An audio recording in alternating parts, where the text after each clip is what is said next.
Православные россияне отмечают Пасху – светлое Христово воскресенье, символизирующее победу жизни над смертью.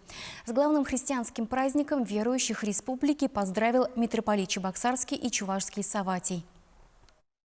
Дорогие братья и сестры, наступил великий праздник – Христос воскресе!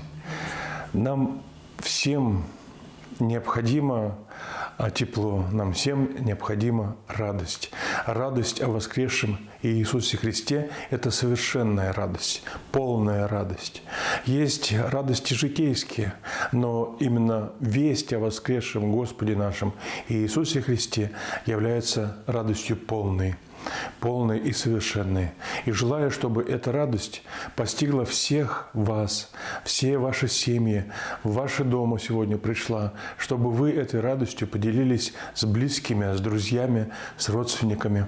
Да хранит вас всех Господь. Христос да не оставляет нас никого, потому что Он даровал нам надежду на всеобщее воскресение.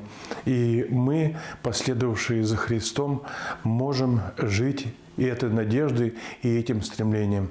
Да не оставит Господь никого из нас. Радости вам всем! Христос воскресе! С праздником!